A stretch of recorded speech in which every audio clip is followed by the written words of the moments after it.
दर्शकों, आप सभी का बापू वार्ता न्यूज नेटवर्क में स्वागत है। अभी हम इस वक्त सालेकसा तहसील के अंतर्गत आने वाले तिरखेड़ी आश्रम में मौजूद है। हमारे साथ में जो शख्स मौजूद है, सबसे बड़े महंत है ज्ञानीदास महाराज जी। सबसे पहले महाराज जी, आपका चैनल में स्वागत है। धन्यवाद। क्या बताना चाहोगे महाराज जी, तिरखेड़ी आश्रम यह जो सालेकसा तीर्थ स्थल के नाम से जाना जाता है और बहुत मशहूर है। अब ये तीर्थ स्थल जाना जाता है, तीर्थ स्थल है भी, और यहाँ का सब में राम सबके राम हमारा मूल मंत्र है। और यहाँ आने वाले अतिथियों का, यात्रियों का भोजन की व्यवस्था, रहने की व्यवस्था, गरीब बच्चों को पढ़ाने की व्यवस्था, वृद्धों को रहने की व्यवस्था, गौ सेवा और नर में नारायण की सेवा का भाव से आश्रम चल रहा है। जैसे कि महाराज जी आपने जैसे कि जय श्री राम बोले, तो राम के बारे में हम कुछ जानना चाहते हैं। जिस तरीके से जो कि अभी आपने देखे होंगे, राम जी की प्राण प्रतिष्ठा हुई अयोध्या में और उसे लेकर देश में एक तरफ खुशी का माहौल था। क्या लग रहा है आपको? लोगों का कहना आता है कि वह तिथि के हिसाब से नहीं हुआ, मुहूर्त के हिसाब से जो कि प्राण प्रतिष्ठा नहीं हुई, मंदिर का उद्घाटन समय के हिसाब से नहीं हुआ। देखिए, मैं उस किंतु परंतु के बीच में मैं नहीं जाता, लेकिन तब ही सुमंगल शुभ दिन जब राम हुए युवराज, वही हमारे लिए सुमंगल है, वही शुभ दिन है, वही शुभ मुहूर्त है। जिस मुहूर्त में 500 वर्षों के बाद, लंबी प्रतीक्षा के बाद राम अपने स्थान पर प्रतिष्ठित हुए, वही मुहूर्त हमारे लिए शुभ मुहूर्त है। उससे बढ़कर के और कोई मुहूर्त हो भी नहीं सकता। क्या लग रहा है ऐसे में, जैसे कि आपने बताया कि शुभ मुहूर्त था, समय के हिसाब से जो दिन उचित था वही दिन के जो कि हमने सुने थे, कहीं से एक खबर आई थी कि जो कि सबसे बड़े महंत है उनका कहना आ रहा था कि प्राण प्रतिष्ठा का यह समय नहीं है। ये विषय विद्वानों का, हमारे यहाँ जगत गुरु शंकराचार्य जी का उद्घोष था कि तिथि पर नहीं हो रहा है, लेकिन हम सामान्य लोग, हम अपनी भक्ति और श्रद्धा के साथ या हम यही कहेंगे, लंबी प्रतीक्षा के बाद कोई चीज़ प्राप्त हो जाए और जिस दिन को प्राप्त हो जाए वो हमारे लिए लक्की दिन है, शुभ मुहूर्त है, शुभ योग है, शुभ नक्षत्र है। और रामो विग्रहवान धर्म, मेरा व्यक्तिगत मत है कि राम साक्षात धर्म है। और धर्म वही अच्छा है जिस दिन हम धर्म से जुड़ जाएं, और धर्म से जुड़ जाएं वही हमारे लिए सुमंगल है, वही शुभ दिन है, वही शुभ नक्षत्र है। और इस नाते हमारा भाव के हिसाब से हम अपने मति अनुसार कहेंगे कि राम जी का प्रतिष्ठा अपने शुभ मुहूर्त पर, शुभ तिथि पर, शुभ नक्षत्र पर हुआ है। क्योंकि ये भी तिथि कोई अपने मन से नहीं रखा गया, कई विद्वानों का, कई शास्त्रियों का, कई ज्योतिषियों का मत लेकर के इस तिथि को निश्चित किया गया था। इसलिए उनके शोध को भी हम नकार नहीं सकते। शुभ मुहूर्त में हुआ, ऐसा मेरा कहना है। कुछ महंत के ओर से कहना आता है, जैसे कि जहाँ तक कि हमने सुना है कि प्याज, अदरक, लहसुन का सेवन खाने में क्यों नहीं करते। सब महंत है, महाराज है, ब्राह्मण है, यह खाने में सेवन क्यों नहीं करते? इसलिए नहीं करते कि देखो, ये संसार में जितने खाद्य पदार्थ हैं वैसे तो सभी में तमोगुण पाया जाता है, लेकिन लहसुन और प्याज, हमारे यहाँ अदरक की मनाही नहीं है, लेकिन लहसुन प्याज का विशेष मनाही है। क्योंकि भगवान को तामसी भोजन नहीं दिया जा सकता, और हम संत महात्मा जो हैं, जो भगवान को भोग नहीं लगेगा वो हम स्वयं नहीं खाएंगे।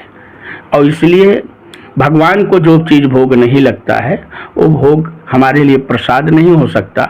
हम लोग भोजन या खाना नहीं खाते, हम भगवत प्रसाद लेते हैं।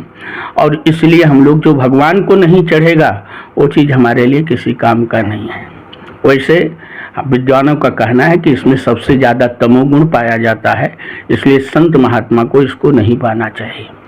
क्या लग रहा है महाराज जी, जैसे कुछ लोग कुछ है, जैसे कि कुछ लोग पंडित है, कुछ लोग संत के नाम पे भी कुछ लोग आगे आते हैं और मांस मच्छी जैसे सेवन भी करते हैं। देखो,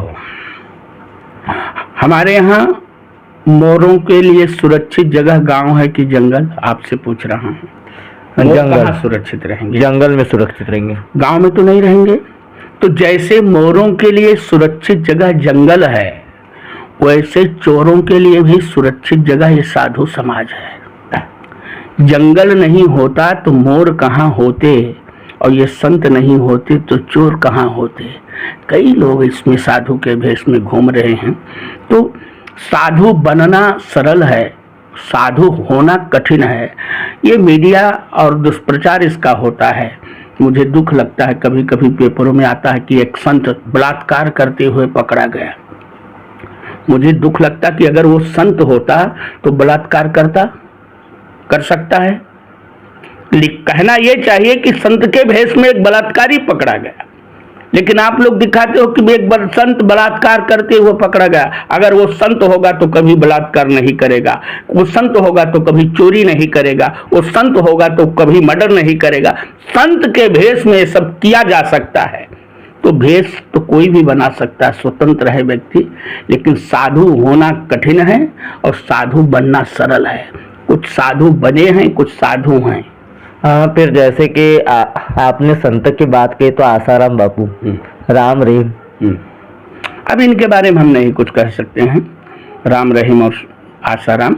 लेकिन मैं इतने जानता हूँ, जो जैसा करेगा वो वैसा भरेगा। वो जो हो रहा है वो चल रहा है, वो देख रहे हैं आप लोग। लेकिन वास्तव में संत ये सब नहीं कर सकते। कभी कभी संत के साथ फंसाया जाता है, संतों के साथ षड्यंत्र भी होता है। पूज्य आसाराम बापू जो हैं, जिस प्रकार से उनके पास धाराएं लगी हैं, जिस प्रकार से लगे हैं, वो मुझे नहीं लगता कि पूरा सत्य होगा। लेकिन वो न्यायालय में है, न्यायालय उसको देखेगा। और संतों के साथ षड्यंत्र भी हो सकता है, षड्यंत्र में हमको भी कल फंसाया जा सकता है। लेकिन सत्य सत्य होता है, असत्य असत्य होता है। सत्य कुछ दिन में बाहर आएगा। महाराज जी, एक लास्ट सवाल है। लास्ट सवाल ऐसा है कि अभी हाल ही में बीच में मोहारी तुमसर में सबसे बड़े महंत जो कि बाबा धीरेन्द्र शास्त्री आए थे, और कई सारे आवेदन गए थे, कई सारे पुलिस स्टेशन के माध्यम से भी निवेदन दिए गए थे, आपने देखे होंगे। परमात्मा एक की अवहेलना हुई, ऐसा यानी तकरीबन 2-2.5 लाख लोगों का कहना आ रहा था, आक्रोश भी देखा जा रहा था। देखो, धीरेन्द्र शास्त्री के भावनाओं को कदर करना चाहिए, और परमात्मा एक के अनुयायी जो हैं हमारे सब लोग, उनको भी समझना चाहिए। भावना परमात्मा एक को ठेस पहुंचाना नहीं था, उनका कहना मात्र इतने था, चाहे परमात्मा एक हो, चाहे सनातन हो, चाहे राम रहीम हो, चाहे कोई भी संत या धर्म का मार्ग है, कभी माता पिता के पूजा से वंचित नहीं कर सकता, अपने देवी देवताओं से वंचित नहीं कर सकता है, आए हुए अतिथि को अनादर नहीं कर सकता है। हमारी संस्कृति रही है कि नर में नारायण देखना, और इस नाते उन्होंने कहा था कि जो लोग माता पिता को नहीं मानते वो कोई धर्म नहीं है।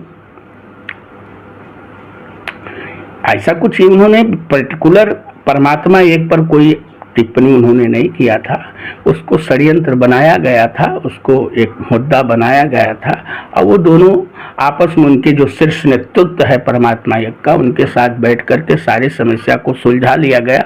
मैं परमात्मा एक या धीरेन्द्र शास्त्री के बीच में कोई दरार नहीं डालना चाहता हूँ। कबीरा कुआं एक है, पनिहारी अनेक।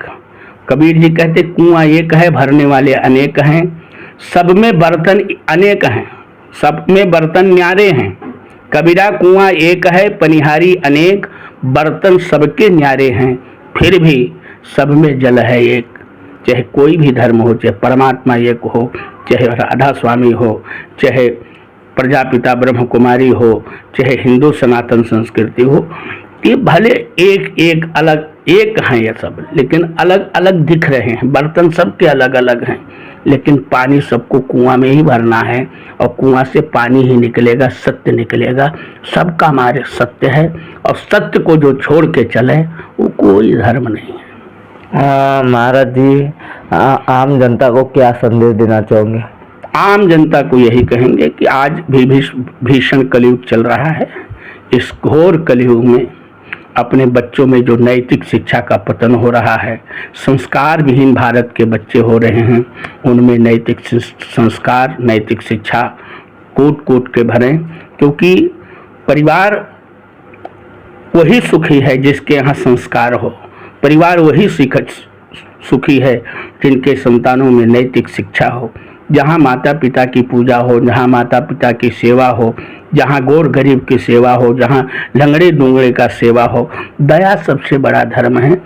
समाज को यही कहूँगा कि जो जहाँ हैं, दीनहीन लोग, तिरस्कृत लोग, पीड़ित लोग, रोगी लोग, वृद्ध लोग, ऐसे लोगों पर दया करें, उनकी सेवा करें और समाज में एक समरसता का वातावरण बना करके एक होकर के सब चलें। सबकी उपासना पद्धति अलग होगी, सबकी पूजा की पद्धति एक होगी, सबके चलने की पद्धति एक होगी, लेकिन जाने का मंजिल सबका एक है। सबको वहीं शमशान में जाना है।